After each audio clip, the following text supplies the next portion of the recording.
শিউরির এই মন্দিরে মা স্বয়ং নিজে এসে প্রতিষ্ঠা হয়ে যায়। ভক্তরা যখন মাকে আনতে চায় এবং বহু চেষ্টার পরও মাকে আনতে পারেনি, তখন সকলেই মা মা বলে ডাক দেয়। ঠিক সেই মুহূর্তে মা স্বয়ং নিজে সেই পথ দিয়ে চলে এসে মন্দিরে প্রতিষ্ঠা হয়।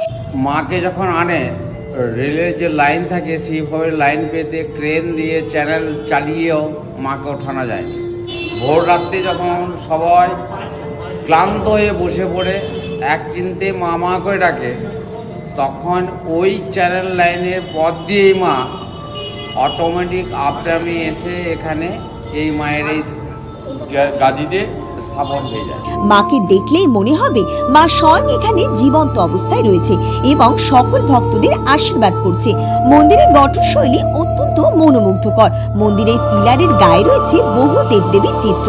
মেন মন্দিরের বাম পাশে রয়েছে মহাদেবের মন্দির এবং ডান পাশে রয়েছে রাধা কৃষ্ণের মন্দির।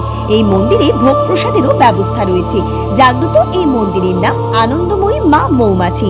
সকল ভক্তের মনস্কামনা পূরণ হয় এই মন্দিরে এলে। মন্দিরটি রয়েছে শিউরি বাস স্ট্যান্ডের সামনে। এইরকম ধরনের মায়ের লীলা ও কাহিনী জানতে আমাদের চ্যানেলটি সাবস্ক্রাইব করুন ও পেজটি ফলো করুন।